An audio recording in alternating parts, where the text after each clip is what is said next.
afternoon, Your Honor. Good afternoon, sir. You may proceed. Thank you, Your Honor.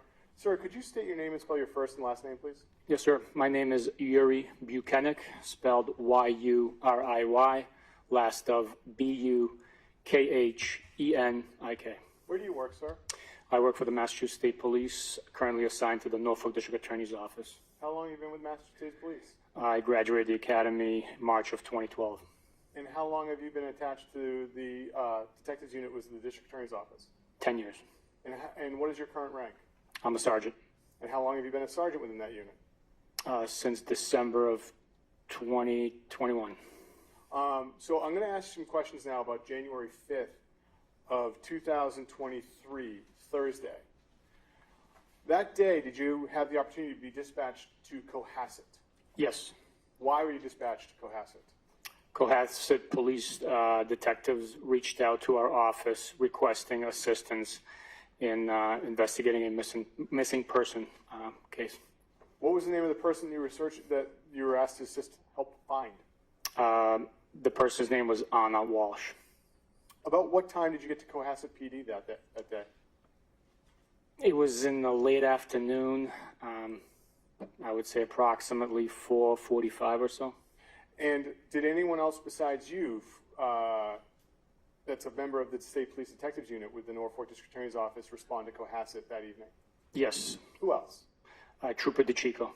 And once Trooper DeChico and you were at the Cohasset PD, who did you have the opportunity to speak with? I spoke with Detective Harrison Schmidt of Cohasset PD. And what was the purpose of this meeting with Detective Schmidt? He gave us an update on his investigation into the missing person, shared the details of that he's learned since he was involved. Did you have the opportunity to review anything in addition to having the conversation with Detective Schmidt? Yes. I was able to review an audio recording of Brian Walsh's interview. And after having this meeting and reviewing the recording, what did you have the opportunity to do next in your investigation? After doing the review of the recording and being updated on all the information that Cohasset PD had at the time, myself, Trooper DeChico, Detective Schmidt, Detective Lieutenant Lopes, and Sergeant Hunt proceeded to 516 Chief Justice Cushing Highway in Cohasset.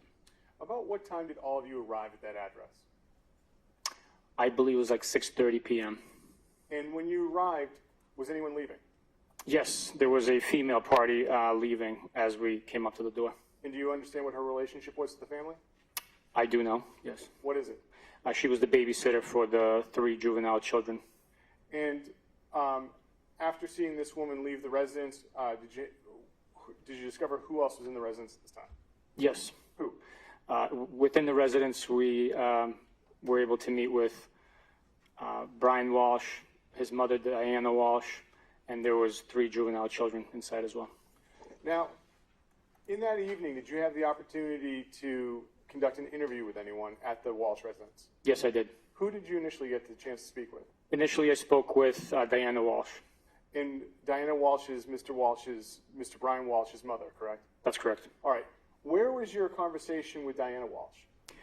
My conversation was in the living room area where the couches were situated. There's also a fireplace there. It is right off the kitchen area, separating the dining room area by a staircase set and a wall, I believe. And was there anyone with you to help conduct this interview? Yes, Detective Lieutenant Lopes of Cohasset PD was present with me. Where were the other officers at this point in time that arrived with you?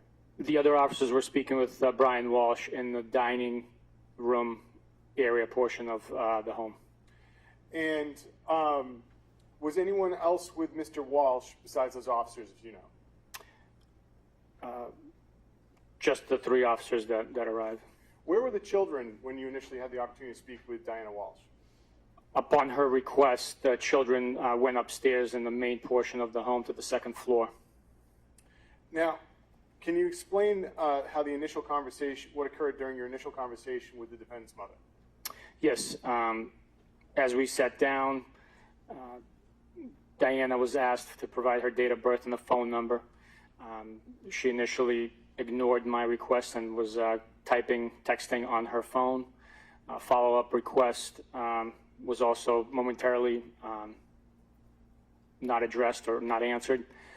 She then advised us that she had utmost respect for what we do, but she only has one son, and she was very adamant in helping find Anna. Did she say what she was doing as far as trying to find Anna? Yes, she stated that she had Googled, researched a top PI firm, private investigation firm in the DC area, and she had been communicating with the owner / CEO of the company. And did she give you any contact information for that person? Yes, she provided both a business line and a private cell phone number for the individual. Now, did she have the opportunity in this, during this conversation, did she tell you what had occurred with her son's cell phone as far as January 1 and January 2nd?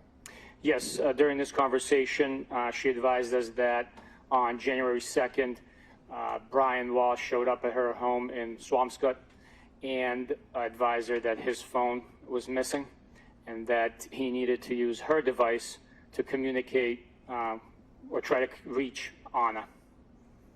And did she show you anything from her phone during this part of the conversation? Yes, she showed me her call logs as well as text message communications that were documented on her device. And when you saw this, did you see the names of any of, not asking the specific name, but did you see the names of anyone in the family? Yes, there was a name associated with a juvenile child, the eldest, that was documented as a missed call. And did you ask her about whose phone number that would be? Yes, I did. And what did she explain to you? She indicated it was the 6-year-old's phone number as saved with the name in her device, and that she had purchased all the three of the juvenile children, cell phones, Apple AirTags, and iPads. How long were you speaking with Diana Walshe before any of the children returned? I would estimate it 15 minutes or so. And which child did you wish to speak to? The oldest 6-year-old child. And was that one of the children that returned at this point in time? Yes, it was. And did you have the opportunity to speak to the oldest child? Yes, I did. Can you explain to us what occurred as far as that conversation?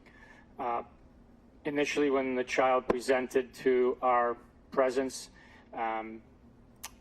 myself and Detective Lieutenant Lopes, asked him if he was willing to have us ask him some questions.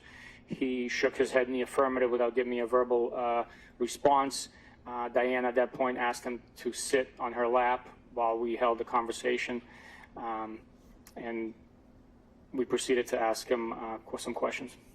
And what did the oldest child tell you about what he remembers as the last time he saw his mother, Anna Walsh? What the child stated was that the last time he saw his mother was surrounded around the events of him hearing a noise, waking up, coming downstairs, and seeing her on the couch underneath his blanket, which he left in the room overnight. She was dressed in a set of pink pajamas with red hearts. And as he was walking by the kitchen island, he saw his iPad. He picked up the iPad, recognized that it was malfunctioning or broken, not working properly, and he requested that his mom, Anna, fix the iPad for him. Once she fixed the iPad, he indicated that Anna went upstairs and changed into her real clothes, returning back downstairs, holding a brown duffel bag approximately 2 feet in length and a purse which he gestured to her wearing on her shoulder. He then stated that her taxi was here. He told her, "I love you." She responded, "I love you more." And she walked out the door to her ride. When asked if he saw the vehicle, saw the headlights for the vehicle, or saw her get into the vehicle, he stated he did not. Those are strictly his speculations. Obviously, he didn't use the word speculation, but. And how did the conversation end with the oldest child? I had a question for him asking, does he know where his mom, before I was able to finish that question, Diana became animated with her arms since he was sitting on her lap, flailing her arms in the air. I stopped abruptly, being interrupted by her gesture. She finished the question for me, stating cell phone. The child never answered my intended question, which was if he knew where his mom was, nor the question that Diana finished. He strictly said that mom wanted him to move to D.C. to be with her. He abruptly got up off of Diana's lap and ran into a different portion of the home. And did you have any further conversation with the oldest child? Yes, I did. And what was that, sir? At one point, a little bit later on, he returned to the area where myself and Detective Lopes was standing. He opened the door slightly, just wide enough to the basement that he could fit through. He took a step onto the first step going down into the basement, looked back at me, extended his arm, and I told him that he shouldn't go into the basement on his own, realizing there were child locks on the door. Then Diana also opened the door all the way and grabbed his hand and told him not to go down there. Did any of the children ever give you anything that night? Yes. What did they give you? The eldest 6-year-old boy gave me a little art piece that he rendered.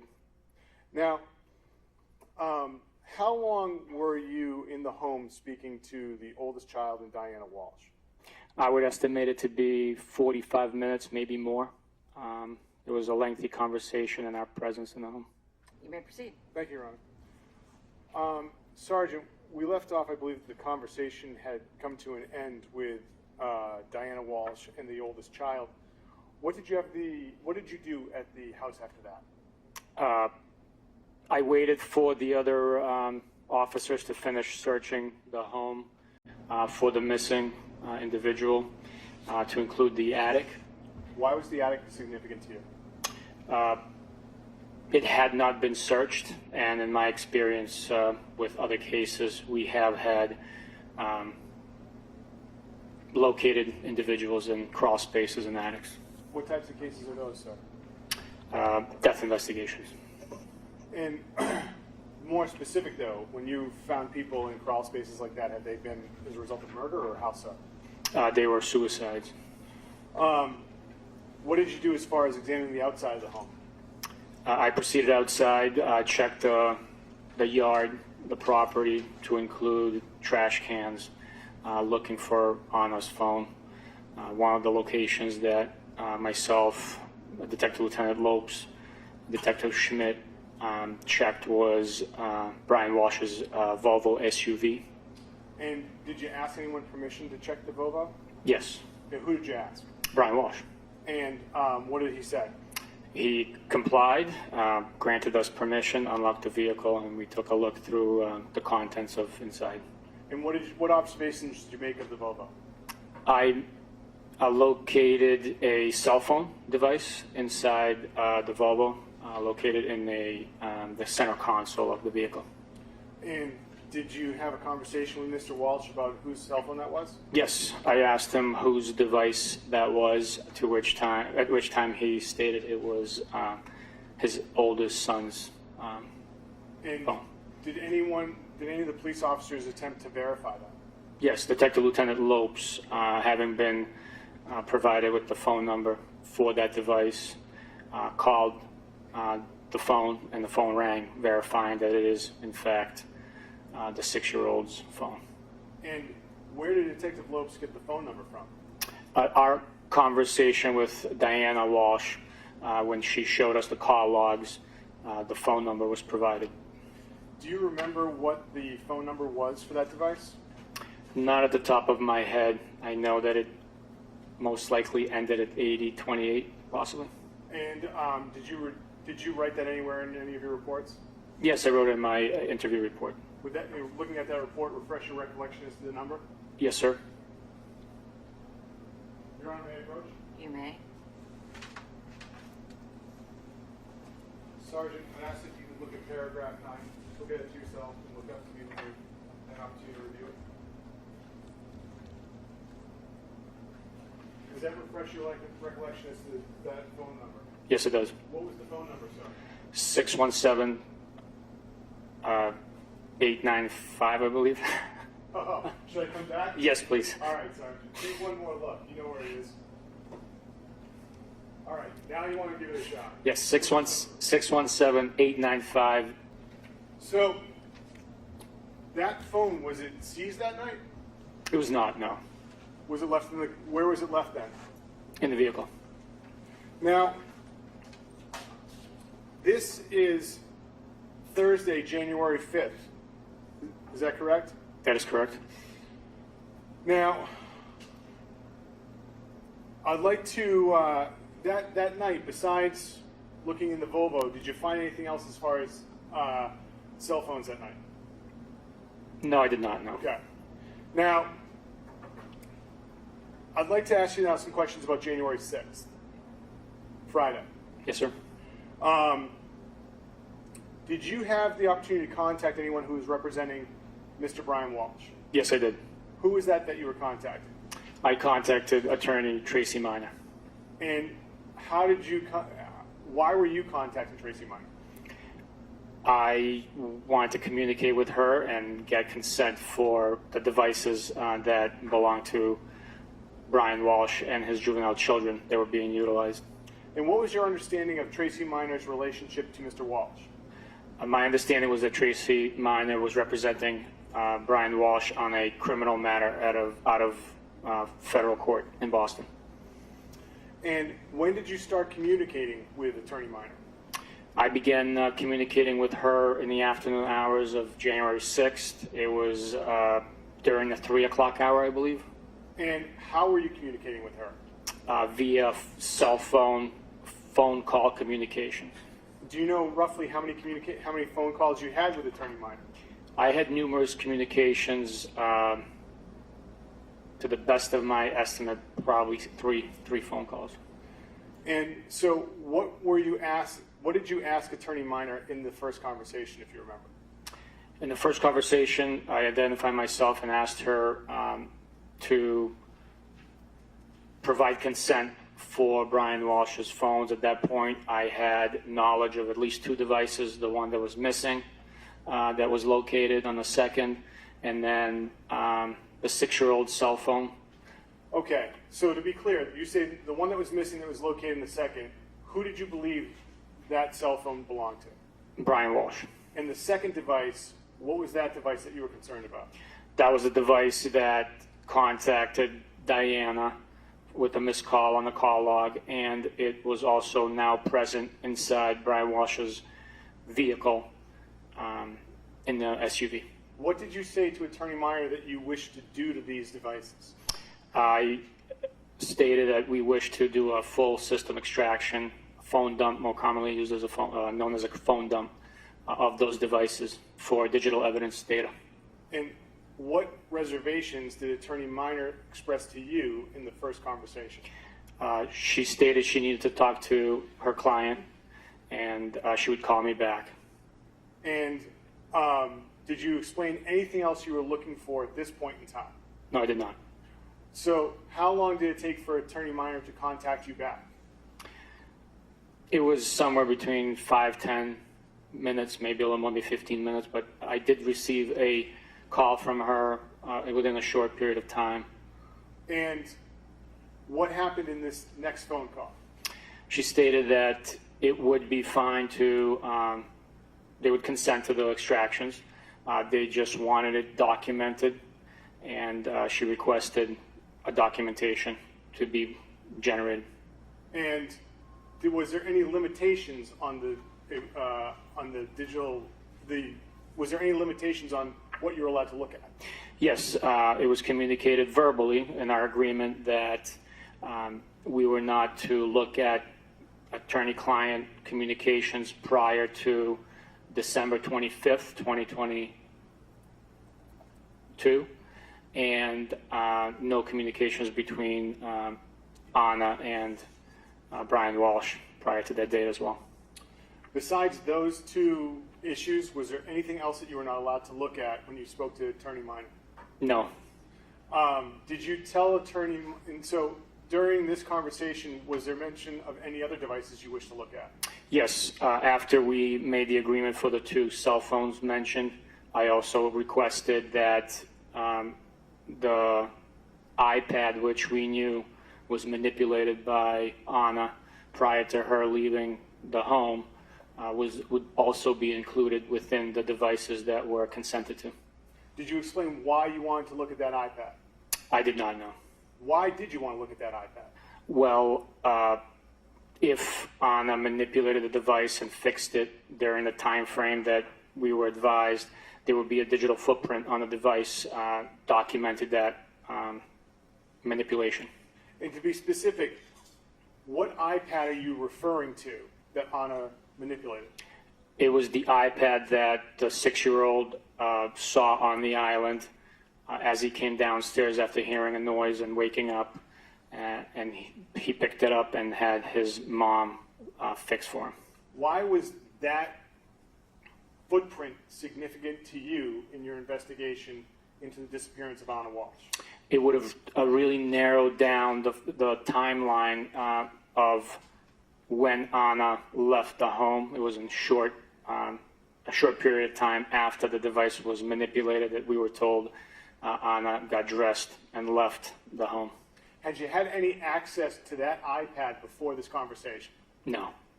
And so when you were speaking to the oldest child, he never showed it to you or anything like that? No, he did not. Okay.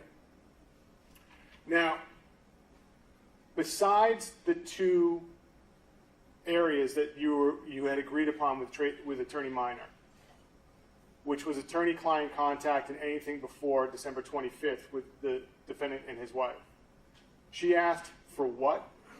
A documentation of the agreement that we verbally discussed and agreed upon. And what did you do to document the agreement? Communications were had with Norfolk District Attorney, First Assistant Lynn Beelan, and she drafted an email including those specific restrictions of the full data extraction, digital evidence analysis in an email form and sent it to Attorney Minor and CC'd me on it as well. What memory do you have of expressing these concerns to First Assistant Beelan at the time? I do not have a memory of communicating with First Assistant Beelan. So do you know how First Assistant Beelan knew to send the email? I do not know.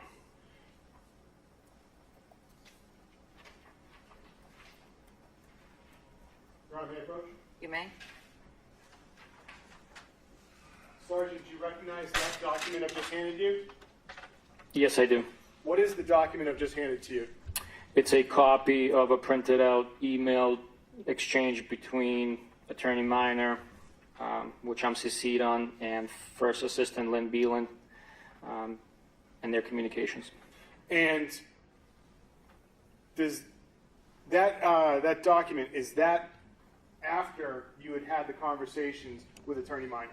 Yes, it is. Your Honor, I'd ask that this be marked as the next exhibit, and I know that I've fouled up the order, but it is in the binder, and I think it was attached to the defense's pleadings as well. All right. Thank you, Your Honor. And what number do you think it is? So on my listing, I have it as Exhibit 13. Number 13. You know what he's talking about, Attorney Tipton? Yes. And do you have any objection to that? I do not. All right. I feel a little bit better right now that he knows what I'm talking about, which is great. So, Sergeant, if I may ask, could you read the first email into the record of that chain? First is, who is the sender? The sender is Lynn Beelan. Who are the recipients? It is addressed to Tracy Minor, and I am CC'd on that email. What is the date and time of the email? The date is January 6th of 2023, and the time is 3:39 p.m. And can you read the body of the email? Yes, sir. Attorney Minor, as requested, the Norfolk District Attorney's Office agrees that in the investigation to Anna Walsh, any conversation between the attorney and client Brian Walsh is excluded from the search and examination of Brian Walsh's phone and the minor child's iPad. It is further agreed that any conversation between Brian Walsh and his wife, Anna Walsh, 1 week before she was missing, 12/25/22 and prior, shall be excluded from the search and examination of Brian Walsh's phone and the minor child's iPad. Should you have any questions, please contact me, Lynn Beelan, First Assistant District Attorney, Norfolk County, and the phone number. And just for the record, when you say minor child, you are putting that in there opposed to reading the child's name. Yes, sir. Now, was there a response to that email that's in the chain? Yes, there is. Can you read the response, sir? The response is, we consent to all communications on or after 12/25. If you want to go back further than that, I will have to get you a list of attorneys, as he has used a bunch of them. And is there a subsequent response to that? Yes, there is. And can you read that into the record? That date is fine, thank you. And that was sent from whom? That was sent from Lynn Beelan. Did you receive any further email communication from Attorney First Assistant Beeland and Minor after that third entry into the email chain? I have not known. Now, once that was done, those emails had been exchanged, what did you do as far as trying to get the iPads or trying to get the devices? I didn't do anything about trying to get the devices. Why didn't you go get them? I was tasked with traveling out of state, and I was not going to be present. Where were you supposed to go as a result of traveling out of state? I was traveling to Washington, D.C. Why were you going to Washington, D.C.? The information we had at the time and the multiple reports of Anna coming from D.C., living in D.C., and having traveled back to D.C., based on my conversation with Diana Walshe, I traveled to D.C. to go find Anna. Did you meet up with anyone in law enforcement to help you in D.C.? Yes. Who? It was Detective Lieutenant Lopes and 2 troopers from another unit on the state police. Now, so after the email exchange comes through, who do you inform that you've now received permission from Attorney Minor? I informed Lieutenant Fanning. And who is Lieutenant Fanning in the chain of command of the detectives unit?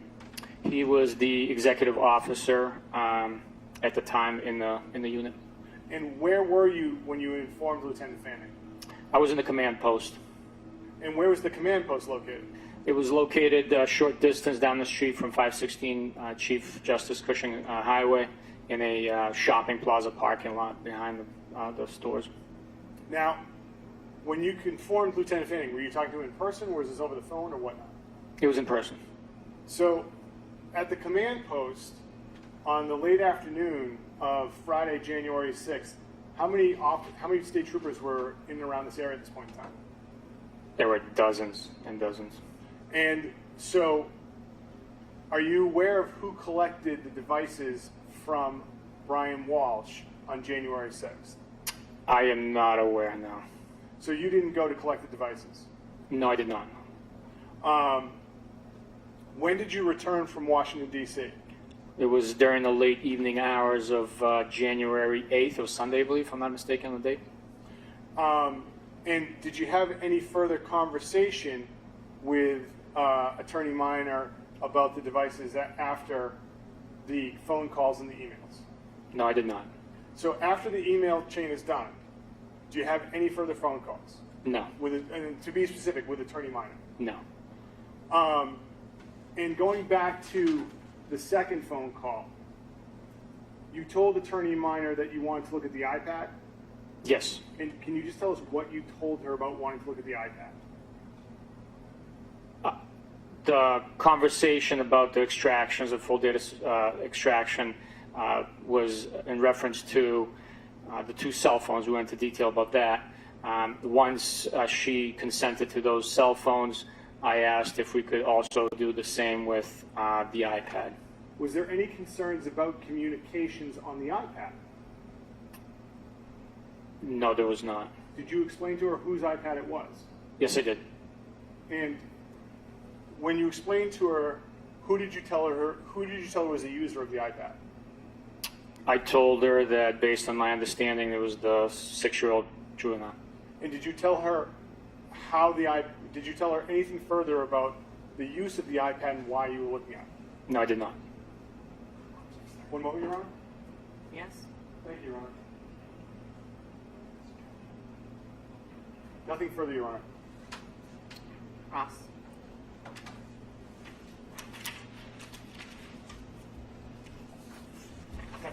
Good afternoon, sir.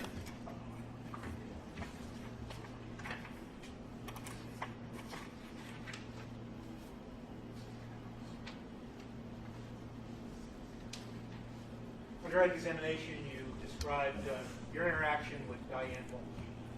Yes, sir. And so you were involved in interviewing Diana Walshe along with the 6-year-old son. At portions of it, yes. When you say portions of it, what portions?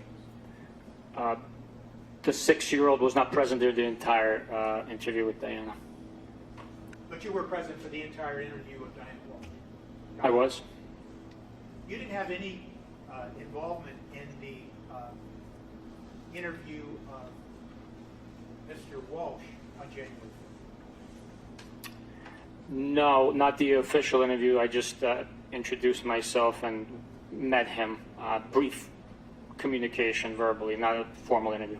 Did you arrive at the home at the same time with the other officers who eventually did conduct an interview with Mr. Walsh on January 5th?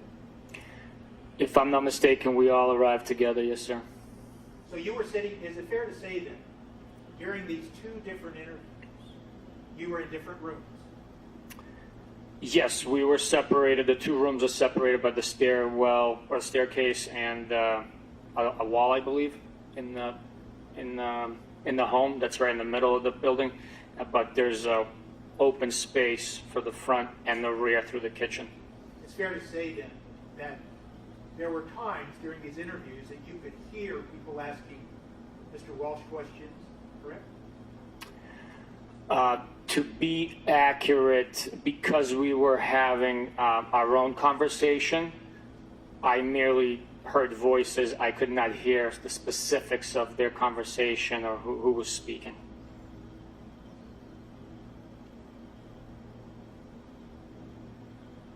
And it's entirely accurate, isn't it, to say that the entire time that you talked to Diana Walsh, that Mr. Walsh, Mr. Brian Walsh, he was never present for any of that, correct? With our conversation, sir? No, he was not. So when you were asked all these questions on direct examination, and you were describing the behaviors of Diane Walsh as you interpreted them, it's fair to say that Mr. Walsh had nothing to do with any of those behaviors of Diane Walsh that you were observing. Are you asking if he was influencing her behavior? Yeah.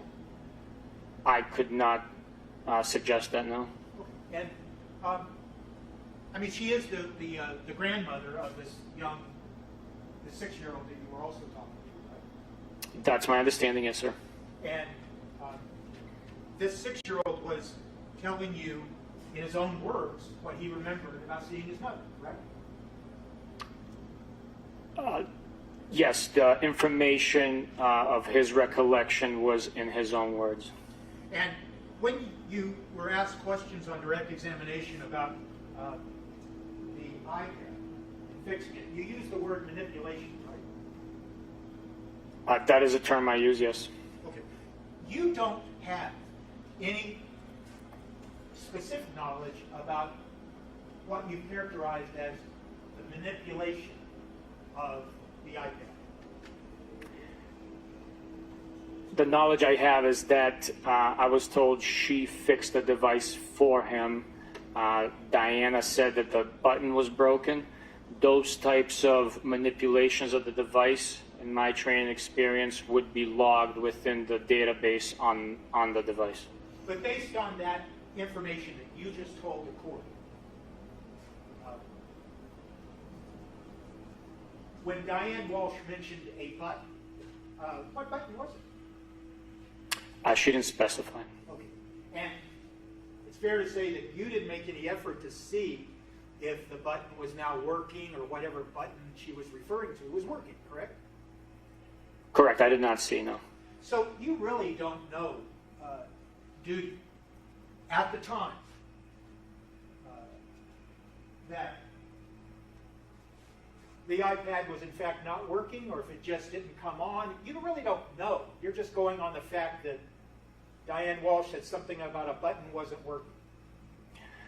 It was the child's information that he passed along to us, and what Diana shared as well. And the only question that you testified to, that you asked Diana Walshe, that you asked the 6-year-old, was something to the effect, do you know where your mother is, or do you know where your mother went? That was when Diane Walshe interjected and made a comment, correct? That specific question, she interrupted my full question, so I could not ask the full question. The question was interrupted. Now, it's fair to say that you haven't been trained in interviewing young juvenile children, correct? I don't have specific training for young juvenile children, but I am trained in interviews and interrogations. Right, but you would agree that there are people that are trained specifically to interview young children, correct? I am aware that there are specialists that conduct SANE interviews. And you are aware of the fact that eventually on January 5th, there was an agreement to have the young child, the 6-year-old, interviewed by a trained specialist, correct? I'm not certain of the date when the agreement happened, but I am aware that there was an agreement to do something like that along those lines. And that would be done by someone in Norfolk, correct? In fact, I think the office that they use is in Norwell, correct? Do you know that? I am not aware of the location outside of Foxborough, but I could be wrong. And you would agree, wouldn't you, that in your experience, it's not unusual, is it, for a parent or a grandparent to protect their child or grandchild from certain questions that they think may upset them? No, I wouldn't say that it's unusual that a child or a parent or a grandparent would do something like that, no. All right.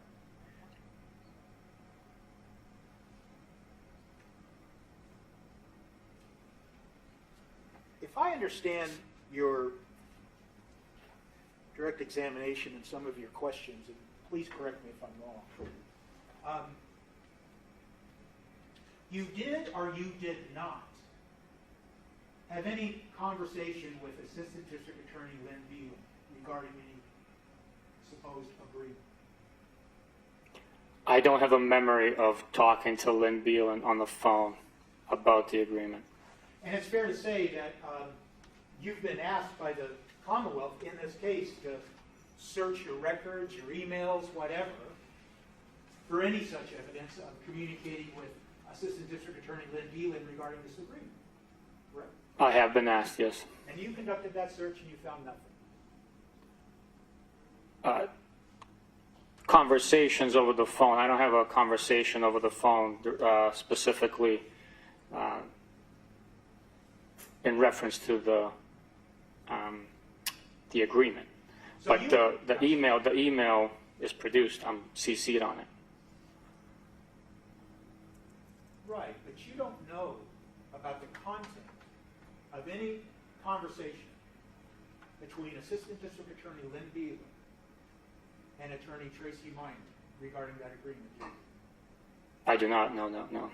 And it's fair to say that you never attempted to contact Lynn Beal to make sure that you understood what the parameters were of any agreement, did you? I did not contact Lynn Beeland. The email spoke for itself. Well, you've testified here today that, for instance, you just answered a question on direct examination, that the iPad had no limitations put on, like the search of the iPhone, correct? Objection, I don't think you said that. Rephrase the question. Were there any limitations put on any search of the iPad? The search limitations were included in the email, and it referenced all devices that we were going to get on consent.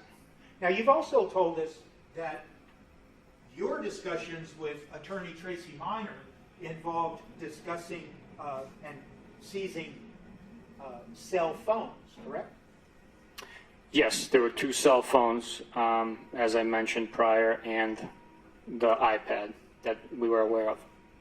And regarding the 2 cell phones, we can all agree that one of them was purportedly Mr. Walsh's personal cell phone, and the other cell phone was the one in the Volvo that was attributed to the young 6-year-old, correct? Yes, sir. There is no reference in the email that you've referred to today to a second cell phone, is there?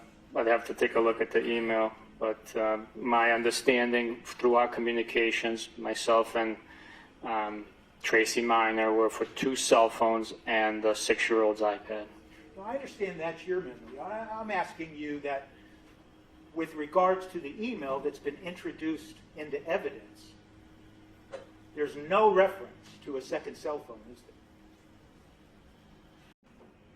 Yes, based on my reviewing of that email content, there's no reference of a second phone.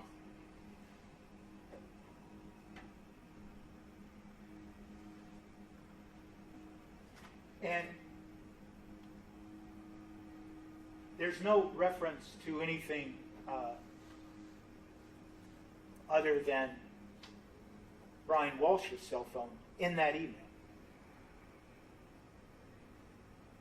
I'm sorry, can you repeat the question again, please? There's no reference to any other cell phone other than Brian Walsh's cell phone in that email agreement.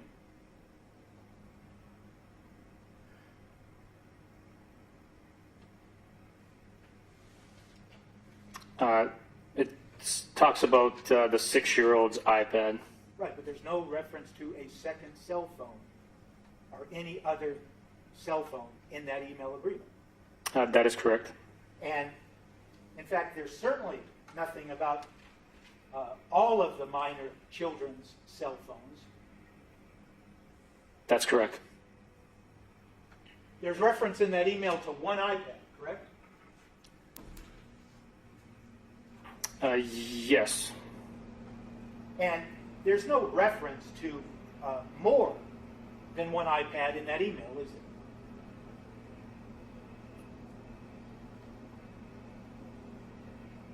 Just the 6-year-old's iPad. Sergeant, it's fair to say that you wrote a report where you were discussing this agreement? Yes, it is, yes. And did you review that report before you testified here today on direct examination? I did review it, yes. And it's fair to say that in that report, you make reference to an agreement that encompassed, quote, his cell phones in regard to Brian Walsh. And you use the cell phones plural, correct? In your report. I believe that's right, if you're not mistaken. Do you have that report with you? I don't have it here with me now. And if you need to refresh your memory, just tell us. But you also, in that report, make specific reference to the agreement encompassed his minor children's, plural, cell phones, correct? I'd have to take a look at the report, sir. No. That's right. May I approach you? Yes.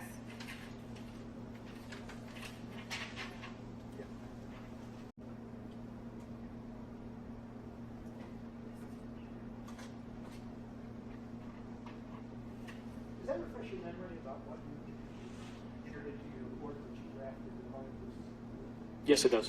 Did it refresh your memory that, in fact, you make reference to cell phones plural when it comes to Mr. Walsh's cell phone? Yes, it does. Does it refresh your memory that, in fact, you made reference to all the children's cell phones? Yes. Does it refresh your memory that it referred to the children's iPads? Yes. Is it also fair to say that at the end of that report, you make specific reference that, quote, the agreement is attached to this report? Yes, sir. And the agreement we're talking about is what's already been introduced in evidence, correct? That is correct, sir. It's fair to say that that agreement that was introduced in evidence does not refer to multiple cell phones, multiple iPads, correct? That is correct, sir. And in fact, you said on direct examination that you had some conversation with Fanning, and Fanning then arranged to pick up the devices, correct? That's correct. Are you aware of the fact that Fanning has written a report about what he went to pick up? I am not aware now. Did you talk to Fanning about what he had gone to pick up and what in fact he did pick up? No, I never spoke to exactly what he picked up. So you don't know that when Fanning went to Mr. Walsh's house to pick up the devices pursuant to the agreement, he only knew to pick up one cell phone and one iPad, correct? Or you don't know? I don't know what he actually picked up. I communicated 2 cell phones and an iPad. And my question is, though, that you apparently don't know that based on the conversation he had with you at the command post, that he thought he was only supposed to pick up one cell phone and one iPad. You don't know that, do you? I never questioned Lieutenant Fanning on what he picked up. Okay. Yes, sir. Judge, at this time, I'd like to introduce this report to the no objection, Your Honor. 22. Marked and admitted as Exhibit 22. Specifically, Sergeant, in that report that now is Exhibit 22, you specifically say the agreement was put into writing by Norfolk District Attorney's First Assistant Lynn Beelan, correct? Yes, I do. The agreement, you're referring to the email that's been introduced into evidence, correct? That is correct.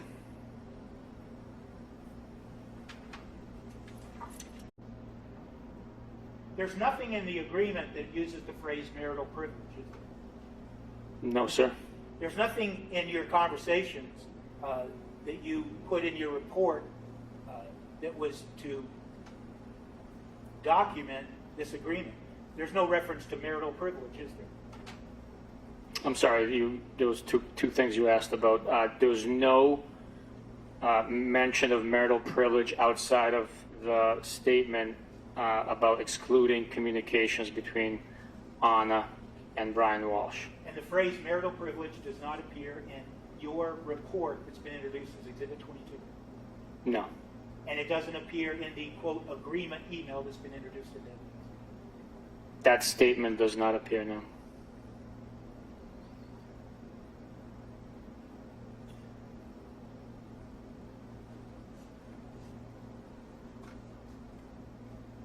And the only thing that is referenced, the only subject matter that's referenced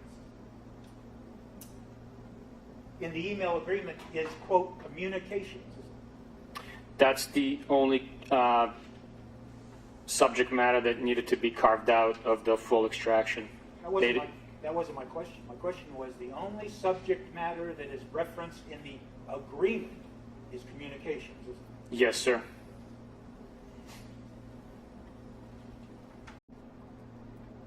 Do you know, Sergeant, do you know when Mr. Walsh first talked to Tracy Minor, his attorney, about the request to search his phone? I have no idea. And do you know, Sergeant, Bukhenik, when Tracy Minor, Attorney Tracy Minor, and Assistant District Attorney Lynn Beelan first began discussing the request to search Mr. Walsh's phone? I would strictly be speculating when they first began. My only knowledge is to the email being sent from Lynn.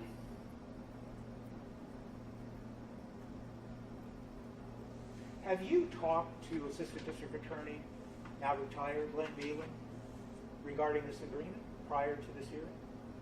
I have no memory of talking to her about this agreement. So the government, the Commonwealth, has not asked you to go talk to retired Assistant District Attorney Lynn Beelan and say, what did you and Attorney Tracy Minor agree to? You haven't been asked to do that. No, sir.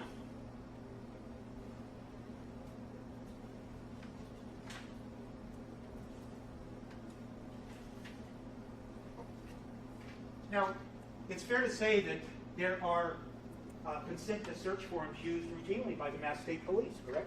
Yes, sir.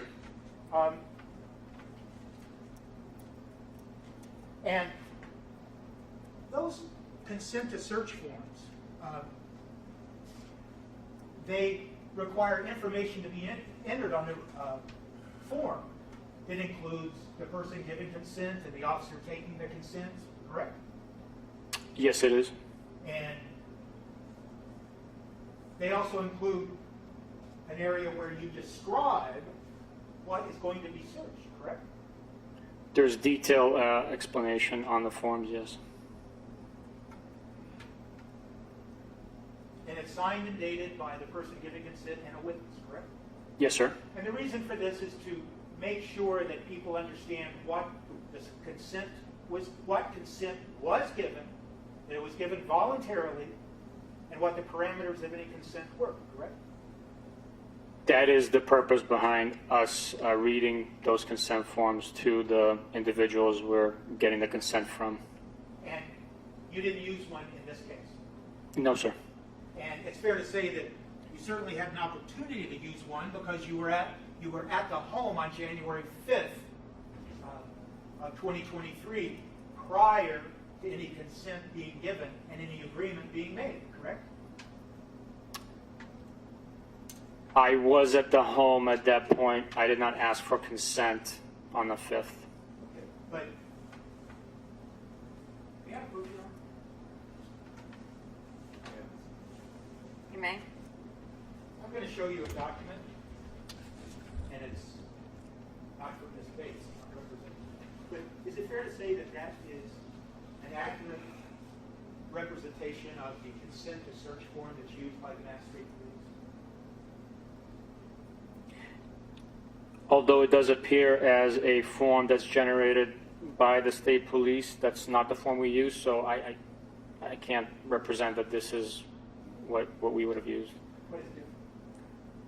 What is different from that form you're looking at now and the form that you say would be used by the Mass State Police? Well, there's a lot of different characteristics of the form itself, just the way it appears, the way it's presented, the bottom portion as well. It's just slightly different. Can I ask you then, Sergeant Bukhenik, is it fair to say that that form, substantively, whatever form you're referring to, the consent to search form, would have included exactly what that form's asking for? Name of the person giving consent, a witness to sign on it, like informing the person of their right to refuse consent, but also listing what and describing what is to be searched? I would agree with you, yes. So, with that caveat, I would move to Your Honor, I object. If counsel wants, I'm happy to get a copy of their form they generated. Why don't we do that? Have the form that they actually might be using now as opposed to that form. There's no dispute with regard to the contents of the form. He didn't fight you on that. He agrees with you. It's in evidence. You don't need the form that he's not familiar with. And I'll get a blank one and we'll stipulate to it as an exhibit. That sounds terrific. I did ask for what I didn't know. You didn't ask for, you asked for what, what? You said just- Oh, previously? I apologize to council. I have no memory of who asked for it. I will make sure that. We can reach agreement on this, I'm sure.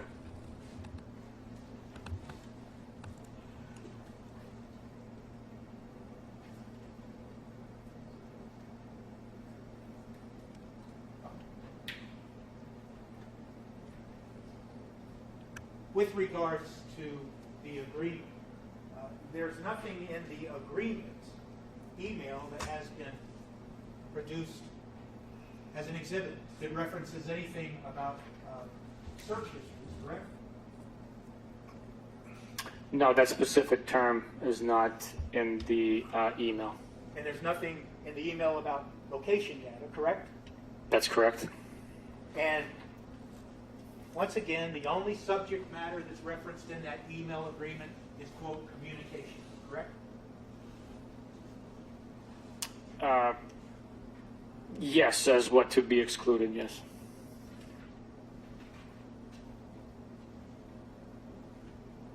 Well, when you say what to be excluded, it's just, you know, I don't want to beat a dead horse here, but this will be my last question on this particular subject. The email agreement makes reference to what communications will be limited, and it makes specific reference to certain attorney-client conversations, communications, and communications between Mr. Walsh and Anna Walsh, correct? That is what to be limited during the search and analysis of the device's data. It certainly doesn't say, does it? Anywhere in that agreement that the agreement is that everything that's downloaded can be reviewed and analyzed, correct? It doesn't say that in the agreement. It does not specify that. And it's important, isn't it? Just like that form that you were talking about a moment ago, it's important, isn't it, to be very specific in any written agreement as to what the terms of the agreement are, right?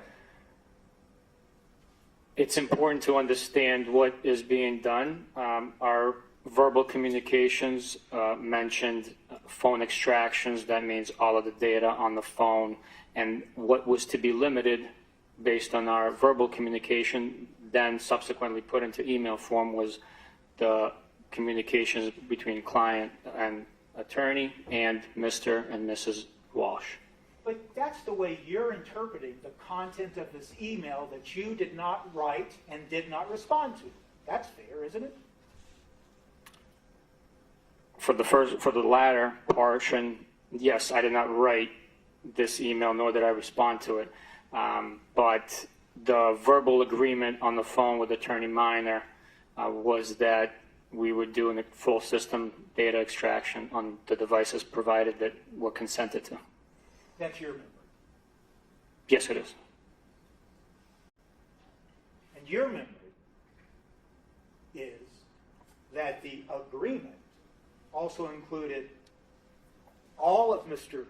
Walsh's cell phones, all of the children's cell phones, and all of the children's iPads.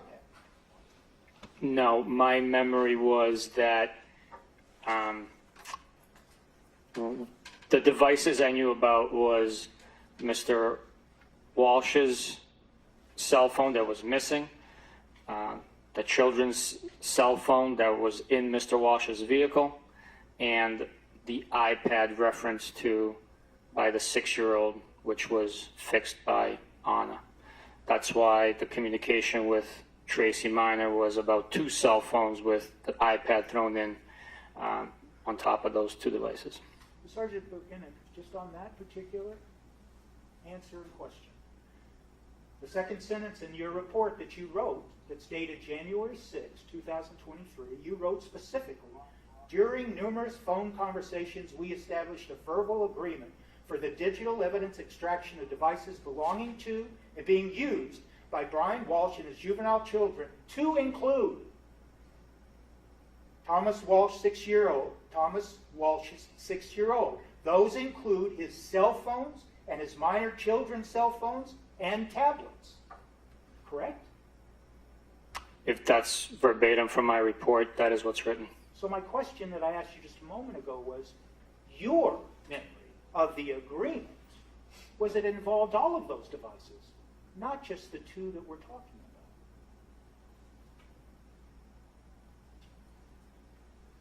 My conversation with Attorney Minor was for the 2 cell phones I knew existed and were referenced. So why did you put all those other devices in your report that you wrote specifically about the agreement? I don't understand. Why did you refer to all of those devices in the one single report that you wrote and refer to it as the agreement? Why did you include all of the devices? Because there was knowledge of other devices existing. So there was Diana's statement that she purchased cell phones for all the children. Okay.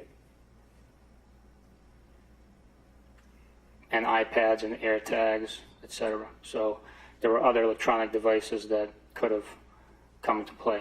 You would agree, wouldn't you, Sergeant Bukhenik, that there is some real ambiguity between what you stated as the content of the agreement in your report and that email that has been introduced into evidence?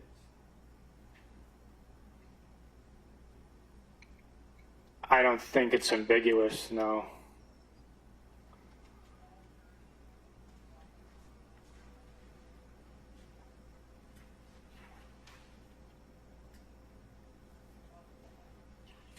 Were you present at the home, Mr. Walsh's home, on January 6th of 2023?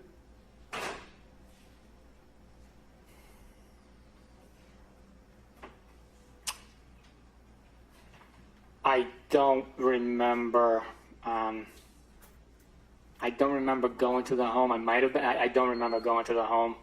I know I was at the command post. There was other missions I was conducting. I don't have a specific memory of being at the house.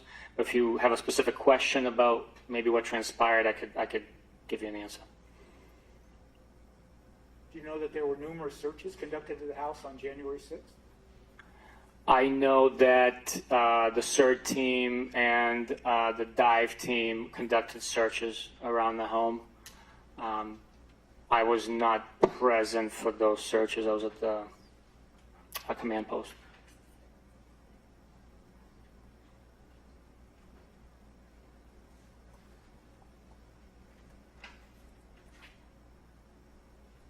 And you weren't there because you were in D.C. on January 7th. That's correct. Early morning, January 7th, I left for D.C.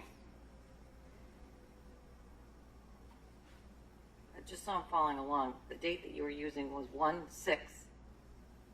Yes, from when searches were conducted. Right, but he left on 1/7. Right. He's not Could have there. been there, but he's at the outpost. I just want to make sure I'm trying to follow along with what the evidence is and that you're not missing up the dates. That's why I'm asking.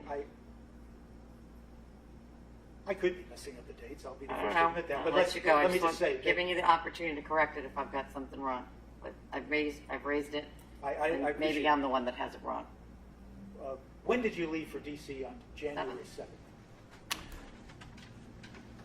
Early morning hours. I don't know the exact time of the flight. Could have been 8, 9 a.m. But I never responded to Cohasset. I went from my So you were not at the home on January 7th. No, sir, I was not. And you're not sure if you were at the home on January 6th. I do not have a specific memory of being there. I might have. But we can all agree you were there on January 5th. Yes, sir. Were you there on January 8th? No, I was not.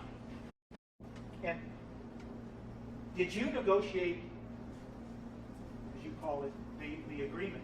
Did you negotiate the dates that are involved? The person wants us to exclude would be excluded. Brian Walsh was eager to help us find Anna. The same sentiment was felt by me from Tracy Minor. She was trying to help while conducting her responsibilities as a defense attorney. So that was my understanding based on our conversation. But was it your understanding that regardless of the communications that are referenced in there, attorney-client communications and communications between Mr. Walsh and Anna Walsh, that in fact there was a temporal limit placed on any search of the devices? Can you rephrase that question, please? The temporal limit, I just want to make sure I understand correctly. That in fact there was a date of 12/25/2022 that the search parameter would begin, and there was an ending date of January 6, 2023 of the search parameter when the search would end. Are you aware of that? I am aware of the date that we couldn't go back past, and that was the 25th. So we couldn't search for communications between client and attorney before the 25th, as well as Mr. and Mrs. Walsh's communications. And I guess what I heard you say was that it wasn't you that suggested 12/25, correct? Right. I wouldn't have a reason to pick a date. That date, other than being Christmas, it made had no significance to me. And it wasn't you who picked the date of January 6th, 2023. I believe it was present, so the term used was present.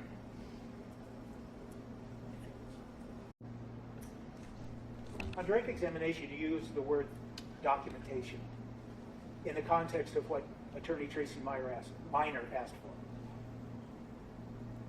You remember that? Yes. And was it documentation regarding what the agreement was? She just wanted to put it in writing, so we needed to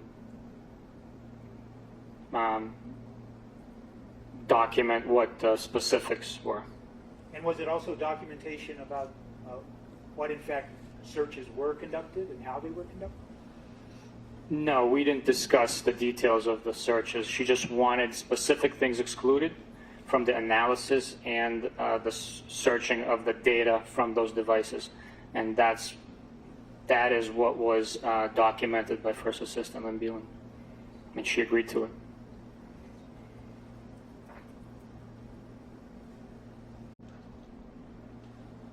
That's all I have, Judge. Thank you.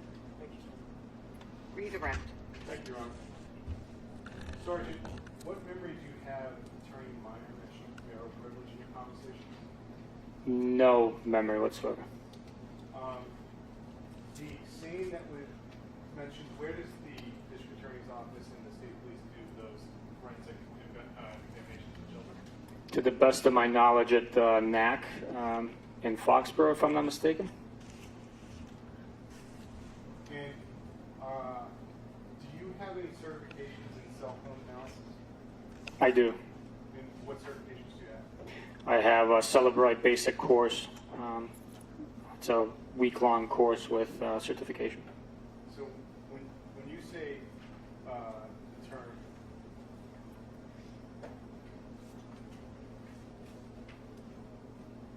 digital evidence extraction, what significance does that have as far as celebrating your understanding? It's a full file system download, basically a copy of what the device contains for data and information on it that's then transferred onto a processing computer with an exact copy. Then Celebrite parses out certain information that's either labeled or carved out if it has been deleted and no longer assigned a value that is of significance. Did Attorney Minor request a consent form? No, she did not.